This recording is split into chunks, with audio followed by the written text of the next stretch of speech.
हिंदुस्तान को जो लोग चूरन बेचने वाला देश समझते हैं, उनकी गलतफहमी मात्र 3 घंटे में दूर हो गई। और पाकिस्तान समेत दुनिया भर के तमाम वो लोग समझ लें जो हिंदुस्तान को कमजोर समझते थे, आतंकी हमला करके आसानी से निकल जाते थे, उनको कैसे मात्र 3 घंटे के भीतर पूरे सिस्टम ने जवाब दे दिया। आपको कड़ी दर कड़ी समझाते हैं कि जब सुबह स्कूलों को मेल आया कि आज स्कूल नहीं बचेंगे और नोएडा और दिल्ली और एनसीआर के भीतर बहुत कुछ होने वाला है और ऐसा होगा कि भारत में त्रासदी आ जाएगी, तूफान आ जाएगा। अभी जो कुछ दिन पहले रूस में हुआ था वही चीज भारत में करने की तैयारी चल रही थी, लेकिन ये मॉक ड्रिल था, चेक करने की कोशिश थी हिंदुस्तान झेल पाएगा कि नहीं झेल पाएगा। लेकिन कुछ घंटों में दुनिया भर के लोगों को जो भारत के दुश्मन है उनको इस तरीके का जवाब मिला कि वो शायद दोबारा गलती नहीं करेंगे। जी हां, ये मॉक ड्रिल होती है, ये आतंकियों की कोशिश होती है चेक करने की कि कितनी तैयार है यूपी पुलिस, कितनी तैयार है दिल्ली पुलिस, कितनी तैयार थी हरियाणा पुलिस, कितनी तैयार थी एनसीआर के सुरक्षाकर्मी, कितने तैयार थे। भारत की होम मिनिस्ट्री ने कैसे काम किया, एनएसजी कमांडो को कितनी जल्दी एक्टिवेट कर दिया गया, बम दस्ता को जो स्क्वाड होता है उसको कितना तेज एक्टिवेट किया गया। और ये सब कब हो रहा था पता है? जब आप रात को सो रहे थे, मतलब सुबह बहुत से लोग उठे नहीं थे। और आज हिंदुस्तान में कुछ ऐसा हुआ है जिसे जानकर आपको बहुत अच्छा लगेगा। तो पहले मतलब आपको मिनट टू मिनट समझाते हैं कि स्कूलों में जो घटना हुई वो सिर्फ ये घटना नहीं है, वो घटना ये भी बताती है कि भाई अब आप ऐसे हिंदुस्तान में रहते हैं जहां सेफ हो, जहां कोई ऐसे नहीं आएगा आपको अंगूठा दिखा के चला जाएगा, जवाब मिल जाएगा, अंगूठा रख लिया जाएगा हिंदुस्तान में ही। समझिए कैसे। सबसे पहले देखिए 97 स्कूलों को 97 स्कूलों को मेल आता है, यहां से कहानी शुरू होती है। कई स्कूलों के लोगों ने मेल चेक नहीं किया, उनको लगा कि मेल तो आते रहते दिन भर, उन्होंने चेक नहीं किया। लेकिन जब सुबह जब लगभग 8 बजे के आसपास जब मेल चेक हुआ तो पहले एक स्कूल का कॉल दिल्ली पुलिस के हेडक्वार्टर में जाता है। ये बात दिल्ली पुलिस को नहीं पता थी, दिल्ली पुलिस के हेडक्वार्टर में जाता है ये कॉल। और वो कॉल जैसे ही जाता वहां पर, तो वहां पर एक कॉल उठाई जाती है। और कॉल उठाने के बाद बातचीत बहुत नॉर्मल होती है, क्योंकि इस तरीके की जो धमकियां होती है ना वो हमेशा आती हैं।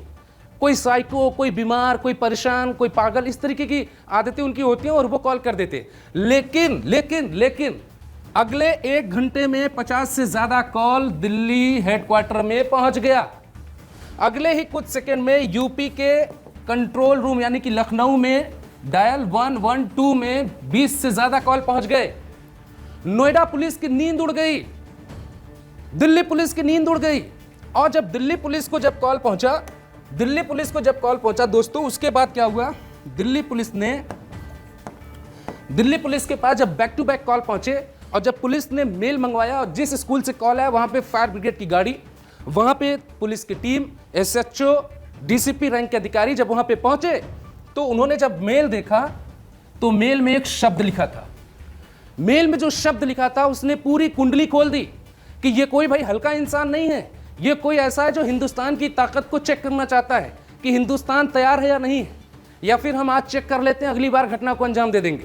तो एक शब्द का इस्तेमाल उस मेल में किया गया है, स्वरायम शब्द का इस्तेमाल किया गया है, स्वरायम शब्द का इस्तेमाल किया गया है। आप इस शब्द से समझिए कितनी बड़ी घटना थी। स्वरायम शब्द का इस्तेमाल किया गया है। यह कौन सा शब्द पता है? यह अरबी शब्द है, ये अरबी शब्द है। इस्तेमाल कौन करता है? इस्लामिक स्टेट इस्तेमाल करता है। ये इस्लामिक स्टेट इसका इस्तेमाल करता है, ये इस्लामिक स्टेट इसका इस्तेमाल करता है। साल 2014 से इस शब्द का इस्तेमाल किया जाता है।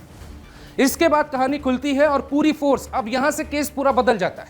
अभी तक ये केस बहुत लाइटली लिया जाता था, लेकिन जैसे ही मेल में पुलिस को ये पता चला कि इस वाले शब्द का जिक्र हुआ है, उसके बाद कहानी पूरी घूम जाती। अब इस केस में एंट्री होती है किसकी?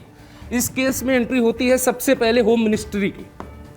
होम मिनिस्ट्री की एंट्री लेते ही सब, उसके बाद एंट्री होती है एनएसजी के कमांडोज की। कितने कमांडो हिंदुस्तान में? 10,000 है, जिनको ब्लैक कैट्स भी कहा जाता है, जिनको ब्लैक कैट्स भी कहा जाता है। 10,000 ब्लैक कैट्स कमांडोज को रेडी करने के लिए होम मिनिस्ट्री से कॉल जा चुका था। होम मिनिस्ट्री जब इन्वॉल्व हुआ तो दिल्ली पुलिस के जो सीनियर अधिकारी थे, जिनके नाश्ते का टाइम होता है 9 बजे नाश्ता करते हैं, कोई लेट पहुंचता है, कोई ट्रैफिक में होता है, कोई दौरा करता है, कोई औचक निरीक्षण करता है, उन सभी को एक साथ आया कॉल कि भाई जो जहां पर है वो सिर्फ एक ही सब्जेक्ट है, वो पहुंचे स्कूल। और एरिया के जितने स्कूल हैं, फायर ब्रिगेड की जितनी गाड़ियां हैं, पुलिस की जितनी ताकत है, वो सब इस्तेमाल किया है। अगले कुछ घंटे में अगले कुछ घंटों में स्कूल्स को मैनेज किया जाता है। मैनेज कॉल जाती है कहाँ से? प्रशासन की तरफ से।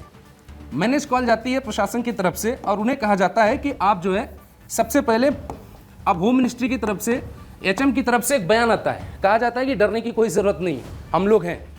स्कूल्स के जो मैनेजमेंट के लोग थे उन्होंने कहा कि हम गारंटी नहीं लेंगे और रिस्क नहीं लेंगे, हम बच्चों को वापस भेजेंगे। ये डिसीजन प्रशासन का नहीं था, क्लियर हो लीजिए। ये डिसीजन प्रशासन का नहीं था, ये डिसीजन स्कूल्स के मैनेजमेंट का था, स्कूल्स अथॉरिटी का था कि हम बच्चों को यहाँ से हटाएंगे। और अचानक से सभी बस स्कूलों को वापस बुलाया जाता था। जो बच्चों को लेने जा रही थी या जो जो जो ड्राइवर आराम फरमा रहे थे, सबको मैसेज गया कि सभी बच्चों को घर छोड़ा जाएगा। अब ये खबर थोड़ी ही देर में हिंदुस्तान में फैल जाती। इस्लामिक स्टेट होगा ताकतवर, लेकिन हिंदुस्तान की काम करने की क्रोनोलॉजी को भी आपको समझना पड़ेगा, वो कितना ताकतवर है। होम मिनिस्ट्री का बयान आता है, लेकिन बयान के बाद बच्चों को स्कूल से घर छोड़ दिया जाता है। अब इसके बाद भी खेल होगा, भी बच्चों को वापस भेजा जाता है।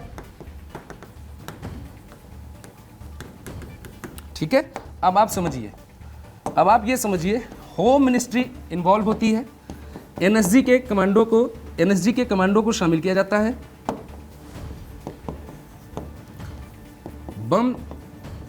बम दस्ता को भी रेडी किया जाता है। इसके अलावा दिल्ली पुलिस के कांस्टेबल से लेके सीनियर अधिकारी तक को इन्वॉल्व किया जाता है। यूपी पुलिस में लखनऊ डीजीपी प्रशांत कुमार इन्वॉल्व होते हैं। योगी के सिंघम ऑफिसर्स को कॉल जाता है। इसके अलावा कमिश्नर लक्ष्मी सिंह को कॉल जाता है। लक्ष्मी सिंह सब काम छोड़कर सबसे पहले कंट्रोल में लेती है केस को। उसके बाद क्या होता है? इसके बाद भी एक काम किया जाता है बहुत ज़रूरी। देखिए कैसे काम किया गया। हॉस्पिटल्स को भी अलर्ट पे रखा जाता है। उसके बाद क्या होता है? उसके बाद कुछ नहीं होता है। खबर ये आती है कि भाई इस्लामिक स्टेट हो या कोई भी स्टेट हो, हिंदुस्तान को आप नहीं छेड़ सकते। मैजिकल वर्क किया गया है आज। ये 26/11 की घटना आपको याद है ना? कॉल कब आई, किस बॉर्डर से घुसे, किस जहाज से आए, कौन से हथियार हैं, कितने लोग हैं, ये पता करने के लिए सीसीटीवी फुटेज ढूंढे जा रहे थे और पुलिस इस चीज को पता ही नहीं कर पा रही थी। लेकिन हिंदुस्तान अभी बदल गया भाई, और हिंदुस्तान ने पूरी ताकत के साथ बता दिया कि पूरे एनसीआर में 4 करोड़ के आसपास लोग रहते हैं और 4 करोड़ में से हजारों स्कूल है, लाखों बच्चे उस वक्त स्कूल के भीतर थे। ये सूचना मिली, इस बात से कोई डिनाई नहीं कर सकता था कि किस स्कूल में क्या रखा हुआ है, और शायद इसीलिए तत्काल एक्शन लिया गया। न एनएसजी को आने की जरूरत पड़ी, न फायर ब्रिगेड से पानी निकला, न पुलिस को दौड़ाना पड़ा, न हॉस्पिटल को अलर्ट पे रखा गया, कुछ भी नहीं हुआ। ये इस्लामिक स्टेट वाले और ये जो जितने भी ऐसे लोग हैं ना जो कहते हैं कि हमने ले लिया है, इस घटना की जिम्मेदारी हमने ले ली है, तो उसकी बारे में भी सुनिए आप। अब यहां से कहानी शुरू हुई 1 दिसंबर 2023। कहां कॉल कहां पर आया? बेंगलुरु में कॉल आता है। किसके पास? 48 स्कूलों के पास कॉल आती है। ठीक है, और यह जिम्मेदारी कौन लेता है?